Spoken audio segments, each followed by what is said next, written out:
Hey, Tom here from the Run Testers with another Versus video. In this video, I'm going to be taking a look at a shoe I've been running quite a bit in recently, the New Balance Flytefoam More V3 and the Asics Novablast 2, an old favourite of mine, which I often talk about as being a fantastic all-rounder cushioned shoe. So I'm going to be taking a look at these two cushioned options and comparing them to see which I like best. Let's have a look.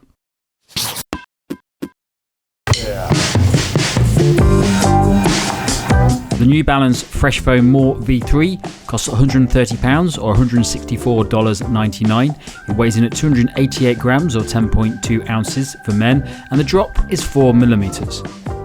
The Asics Novablast 2 costs £130 or $130. It weighs in at 275 grams or 9.7 ounces for men, and the drop is 8mm. The New Balance Flytefoam More V3 is a shoe that, unsurprisingly, has a lot more cushioning than you'll find in other road shoes in the New Balance range. That midsole is a thick chunk of the same Flytefoam you'll find in other popular options like the 1080 V11 and 860 V12, and it's a foam that offers a good balance between cushioning and responsiveness. It's a shoe designed for tackling lots of training miles, deadening the impact and ensuring you can cover the distance in as much comfort as possible. The engineered mesh upper provides a plush ride that feels sturdy and reinforced, which combines with a wide base to ensure the overall feel of the shoe is both stable and reliable. It also has a lace closure design with trace fibre eyelets to ensure a lockdown fit, as well as a healthy covering of rubber on the outsole. The Asics Novablast 2 is the follow-up to the popular Novablast and features updates to the heel for stabilization, modifications to the Flytefoam Blast Midsole foam to be softer with increased rebound, an updated outsole for greater responsiveness, improved tongue fit, and a wider base to add stability when landing. It's a shoe designed for comfort and cushioning over training miles, built to tick a lot of boxes for runners looking for an all-rounder shoe that will handle training at different levels. Okay, so first of all, the fit for me in the New Balance More V3.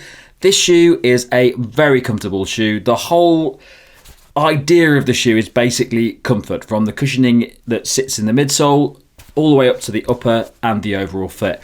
I found it fits completely true to size, but it does have a nice little bit of wiggle room around the front and the midsection of the foot. So it's not a restrictive shoe. It's very comfortable, and the upper is quite plush and cushioned. So there's a lot of padding around the foot to keep the foot nicely in place and in comfort. The Asics Novablast 2, it fits shoes to size for me, but what I would say about it is it's quite a narrow shoe, but it's also a shoe that seems quite long. So if you went in this size 8 that I'm wearing, there does seem to be quite a bit of space that sits in the top of the shoe. So it does feel like you could probably size up to make up that space, but in reality what will happen is if you size up, the narrowness of the shoe will actually become quite uncomfortable. So I'd say true to size in the Novablast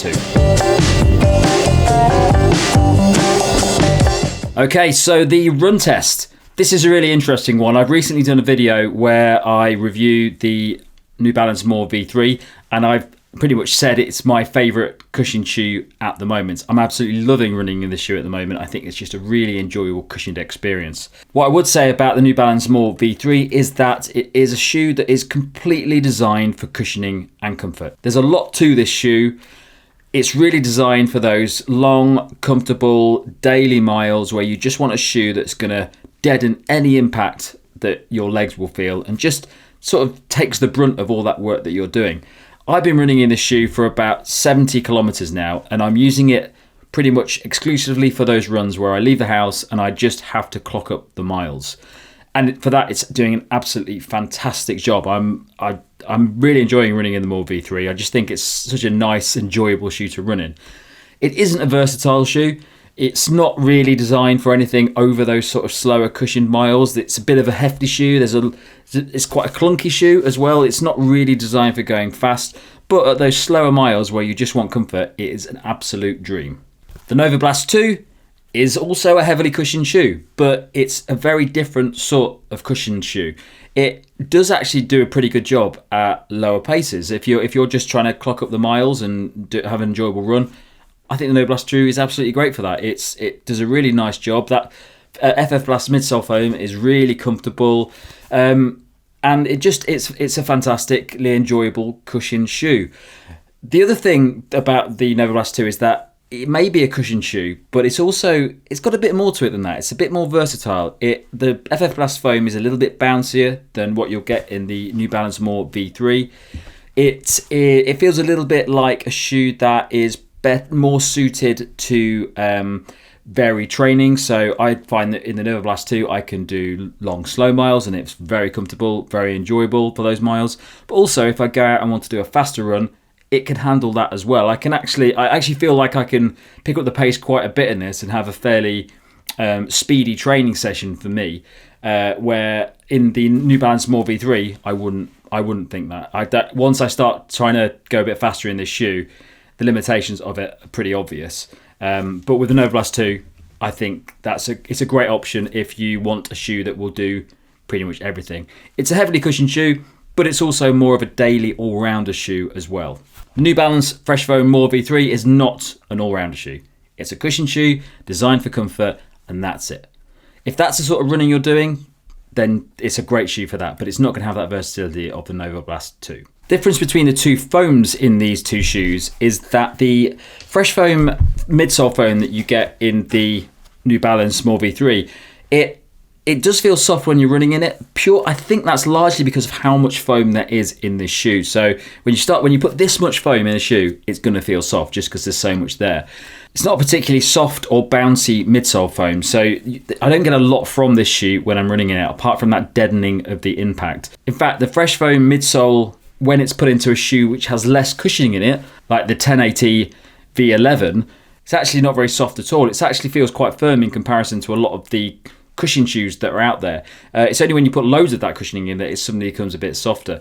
But it's not very bouncy, it's not very responsive, and really it's there just to deaden the impact. So you're not going to get a lot of bounce or propulsion from the More V3. The Asics Novablast 2, that FF Blast foam, in the original Novablast 1, I felt that it was very bouncy. It felt like a very propulsive foam. It felt like it was bouncing you forward. And I did actually liken it at the time to Zoom X foam. And now it's nowhere near on the level of Nike's Zoom X foam, but it did have a feel of that for me. Like there was actually quite a little bit of energy return in the FF Blast midsole foam. And I actually found it quite an enjoyable shoe to run in at pace. The Novablast 2 actually is not as propulsive and bouncy. It still has the same foam in it, but Asics have actually done something in the Novablast 2 where there was an issue in the Novablast 1 where the midsole was quite thin, and the high stack of midsole foam meant that it was very wobbly and unstable.